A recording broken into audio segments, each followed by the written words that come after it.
మేము గోవును బరాబర్ తింటాం, నీకు చేతనైంది చేసుకో పో. ఈసారి మీరు బక్రీదులో తప్పకుండా నేను వరంగల్లో 10,000 ముస్లింలతో ఒక సభ నిర్వహిస్తాను. వీటన్నిటినీ ఖైమా ఖైమా చేసి పూర్తి గల్ఫ్ కంట్రీలకు హలాల్ అనే సర్టిఫికెట్ పెట్టి అమ్మే. మత పిచ్చి ఉన్న హిందూ అయినా క్రైస్తవుడైనా ముస్లిం అయినా సమాజానికి హానికరం. గీతా బైబిల్ ఖురాన్తో పాటు రాజ్యాంగాన్ని రక్షిద్దాం, మతతత్వవాదుల్ని తరిమి కొడదాం, మానవత్వాన్ని పెంపొందిద్దాం.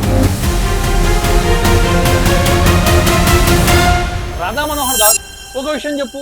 ఏదైతే నువ్వు గోవును పూజిస్తున్నావో ఈ పూజ ప్రామాణిక గ్రంథాల నుంచి నిరూపణ జరిగిందా? జరిగితే ఒక ఎవిడెన్స్ ఇవ్వు.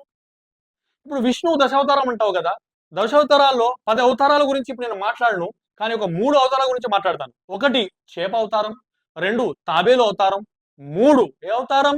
పంది అవతారం. ఈ 3 అవతారాలు విష్ణు అవతారమే కదా. అంటే ఏ అవతారం, ఏ దేవుడు ఏ అవతారం కానటువంటి గోవును పూజిస్తున్నావు, కానీ 3 అవతారాలు విష్ణు అవతారాలు నమ్మేటువంటి ఆ వాటిని ఎందుకు పూజించావు? చేప విష్ణు అవతారం కదా, జనాలు తింటున్నారు, ఎందుకు ఆపవు? తాబేలు విష్ణు అవతారం కదా, జనాలు తింటున్నారు, ఎందుకు ఆపవు? పంది జనాలు తింటున్నారు, ఎందుకు ఆపవు? వీటి ఎందుకు పూజించవు? ఏ శాస్త్రబద్ధంగా లేనటువంటి, శాస్త్ర నిరూపణ కానటువంటి గోవును పూజిస్తున్నావు, కానీ నీ ఉద్దేశం ప్రకారంగా దశావతారంలో ఈ 3 అవతారాల గురించి ఎందుకు మాట్లాడవు? వీటిని ఎందుకు పూజించావు? నీకు దమ్ము ధైర్యం ఉంటే, నువ్వు ఒకవేళ హిందువు అయితే, నీలో ప్రవహించేది హిందూ రక్తం అయితే, నువ్వు నిజంగా దేశం కోసం ధర్మం కోసం అని మాట్లాడేది నిజమైతే, నువ్వు వేసుకున్న కాషాయ బట్టలకు వాల్యూ ఉంటే ఈ 3 అవతారాల గురించి మాట్లాడు, ఈ 3 అవతారాలను పూజించు. ఎవరైతే ఈ 3 అవతారాలను తింటున్నారో వాళ్ళను తక్షణమే ఆపాలి నిజమైన హిందువు అయితే. చేపలు తినే వాళ్ళను కూడా నువ్వు ఆపాలి నిజమైన హిందువు అయితే. కానీ ప్రామాణిక గ్రంథాల నుంచి శాస్త్రబద్ధం కానటువంటి గోవును పూజిస్తూ మాపై విరుచుకుపడుతూ మేము ఒక్కలమే తిన్నట్టుగా నువ్వు మాట్లాడుతున్నావు. అదే కాకుండా ద్వేషపూరిత ప్రసంగాలు ఇస్తున్నావు, ప్రేమగా చెప్పే ప్రయత్నమే చేయట్లేదు. మేము గోవును బరాబర్ తింటాం, నీకు చేతనైంది చేసుకో పో అనేలా ఇరిటేట్ చేస్తున్నావు ముస్లింలను. గోవును పూజించేవాడు గోవును తినేవాడు ఒక్కడి కాడు అని చెప్పేసి విద్వేషపూరిత ప్రసంగాలు చేస్తున్నావు. ప్రజల్లో ఐక్యత భావాన్ని దెబ్బతీస్తున్నావు, విడవాటు పుట్టిస్తున్నావు. కనుకనే ముస్లింలకు మండుతుంది. నువ్వు గనక ప్రజల శ్రేయస్సు కోరేవాడివి అయితే, ఓ ముస్లిం సోదరులారా, ఓ గోవును తినే ప్రజల్లారా, మీరు మా మనోభావాన్ని దెబ్బతీయకండి. మేము శాస్త్రబద్ధంగా లేనటువంటి గోవును పూజించినా, ప్రామాణిక గ్రంథాల్లో నుంచి మేము చూపించలేకపోయినా మేము పూజిస్తున్నాం. కనుక మా యొక్క విశ్వాసాన్ని మీరు గౌరవించండి, మీ విశ్వాసాన్ని కూడా మేము గౌరవిస్తాము అని ఒక ప్రేమగా నువ్వు మాట్లాడితే ఎవడు వినడు? ఎవడైనా వింటాడు. కానీ నువ్వు ఏం చేస్తున్నావు? ముస్లింల పట్ల ఎప్పుడు విరుచుకపడుతున్నావు.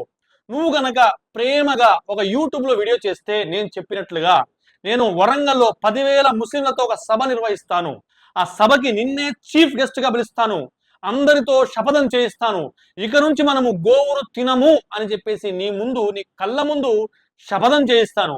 ఆ క్రెడిట్ నీ అకౌంట్ లో వేసుకో. రాధా మనోహర్ దాస్ 10,000 ముస్లింలతో గోవును తినము అని చెప్పేసి శపథం చేయించాడు అని చెప్పేసి యూట్యూబ్ లో వేసేసుకొని వైరల్ చేసేసుకో. ఆ క్రెడిట్ నాకు కూడా అక్కర్లేదు. నేను క్రెడిట్ కోసం పనిచేసేవాడిని కాదు. నాకు హిందూ ముస్లిం ఐక్యత కావాలి. నేను ముస్లిం సోదరులకు ఒక మాట చెప్పాలనుకుంటున్నాను. కుక్కలు ఎన్నో మరుగుతుంటాయి, వదిలేయండి. మతోన్మాదులు ఎంతో అరుస్తుంటారు, వదిలేయండి. కానీ నీతో కలిసి మెలిసి పెరిగినటువంటి ఒక సెక్యులర్ హిందూ మనోభావం గురించి ఆలోచించండి. నీతో చదువుకున్నటువంటి ఒక సెక్యులర్ హిందూ మనోభావం గురించి ఆలోచించండి. నీ వాడకట్టులో ఉన్నటువంటి ఒక సెక్యులర్ హిందువుల మనోభావాల గురించి ఆలోచించండి. మీరు వాళ్ళ మనోభావాలు కించపరిస్తే ముహమ్మద్ ప్రవక్త మనసును బాధ పెట్టినట్లే. ఇది పెద్ద స్టేట్మెంట్, గుర్తుపెట్టుకోండి. ఎందుకంటే మహనీయ ముహమ్మద్ ప్రవక్త వారు అన్నారు, మీరు అవసరం అనుకుంటే మక్కాను బద్దలు కొట్టండి, కానీ ఒక వ్యక్తి, ఒక మనిషి మనసును మాత్రం పగలగొట్టకండి అన్నాడు. అలాంటి మహనీయ ముహమ్మద్ వారి యొక్క మాట ప్రకారంగా మీతో కలిసి మెలిసి పెరిగినటువంటి, మీ చుట్టుపక్కల ఉన్నటువంటి ఎవరైతే సెక్యులర్ హిందువులు ఉన్నారో వాళ్ళ యొక్క మనోభావాల్ని గౌరవిస్తూ ఈసారి మీరు బక్రీదులో తప్పకుండా మేకపోతులు లేదా గుర్రపోతులు మాత్రమే కోయండి. ఆవుల జోలికి వెళ్ళకూడదు. ఇలా వెళితే మీరు ముహమ్మద్ ప్రవక్త వారి యొక్క మనసును గాయపరిచిన వారు అవుతారు. ఇస్లాంలో స్తోమత ఉంటేనే కుర్బానీ ఇవ్వండి అని ఉంది. స్తోమత లేని వాళ్ళు ఇచ్చే అవసరం లేదు. ఇది అందరికీ తెలిసిన విషయమే. అది ఎవరి దగ్గరైతే స్తోమత ఉందో వాళ్ళు మాత్రం తప్పకుండా గోవుల జోలికి వెళ్ళకూడదు.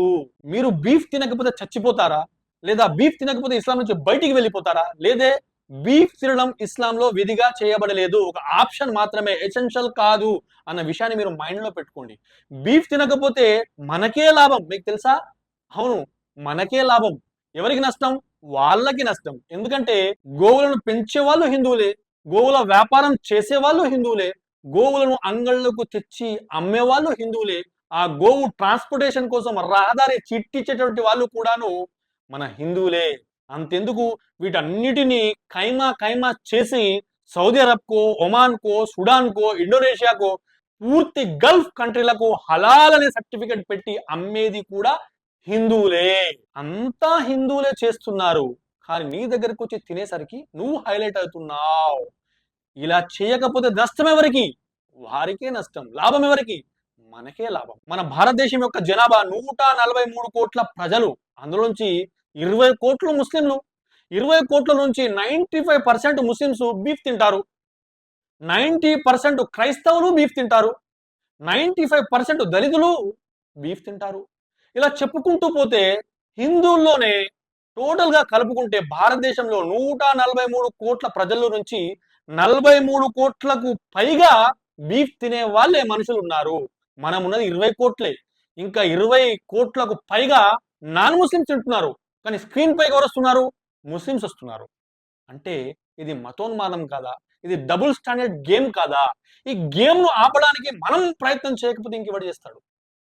మనం వాడికి భయపడో వీడికి భయపడో కాదు, మనము సెక్యులర్ హిందువుల మనోభావాలను గౌరవిస్తూ, రెండోది మతోన్మాదుల ఆట కట్టించడానికి, వాళ్ళ యొక్క ప్లాన్ కి చెక్ పెట్టడానికైనా సరే మనం తినడం మానేయాలి. ఇలా చేస్తే ప్రజలు రోడ్లపైకి వస్తారు. బెంగాల్లో మొన్నే కదా బీజేపీ గవర్నమెంట్ వచ్చింది, రాగానే బీఫ్ బ్యాన్ చేసేసింది. 40% ముస్లిమ్స్ తినడం మానేశారు. తినకపోతే చచ్చిపోతున్నారా? లేదు, వేరే మాంసాలు తింటున్నారు. మరి అక్కడ ఏం జరిగింది? ఎవరైతే హిందూ వ్యాపారులు గోవులను తెచ్చి సరఫరా చేసే వాళ్ళు ఉన్నారో ముస్లింలకు, వాళ్ళు రోడ్లపైకి వచ్చేస్తారు, పోలీసులతో ఫైట్ చేస్తున్నారు, పోలీసులతో మంచి గట్టిగా వేసుకుంటున్నారు. మా వ్యాపారాలు మేము ఎలా కొనసాగించుకోవాలి, మా కడుపుపై కొడుతుందా బీజేపీ గవర్నమెంట్ అని చెప్పి తిరగబడుతున్నారు. ఇలాంటి పరిస్థితి తెలంగాణలో మనము చూడాలి. ఎందుకు మనం బదనం కావాలి? ఇంతమంది తిన్న బదనం అయ్యేది మాత్రం మనమే. చివరిగా రాధా మనోహర్ దాస్ నీకు ఒక శ్లోకం చదివి వినిపిస్తాను, జాగ్రత్తగా విను. తస్మాత్ శాస్త్రం ప్రమాణం తే కార్య వ్యవస్థితో జ్ఞాత్వా శాస్త్ర విధానోక్తం కర్మకర్తమిహర్హసి. దీని అర్థం తెలుసా నీకు? విను. నువ్వు ఏది చేయాలన్నా ఏది చేయకూడదన్నా నీకు శాస్త్రం ప్రమాణమై ఉన్నది. శాస్త్ర ప్రకారంగా మాత్రమే నీ క్రియలు ఉండాలి. ఇలా ఉంటే ఇహలోకంలో సుఖాన్ని, పరలోకంలో మోక్షాన్ని పొందగలవు. ఒకవేళ అలా కాకుండా నీ ఇష్టానుసారంగా జీవిస్తే ఇహలోకంలో సుఖాన్ని, పరలోకంలో మోక్షాన్ని కోల్పోతావు. ఇది నా హితవు, ఇది శాస్త్రం నుంచి చెప్పిన మాట గనక నువ్వు దీన్ని అనుసరిస్తావు, ఆచరిస్తావు అని నేను ఆశిస్తూ, మిత్రులారా ఈ వీడియో మీకు నచ్చితే తప్పకుండా ఒక లైక్ చేయండి, మీ మిత్రులకు షేర్ చేయండి. నా ఛానల్ పై లేకపోతే వెంటనే సబ్స్క్రైబ్ చేసుకోండి, వెంటనే కింద కామెంట్ పెట్టడం మాత్రం మర్చిపోవద్దు. మళ్ళీ మరొక వీడియోలో కలుద్దాం. అంతవరకు జై హింద్.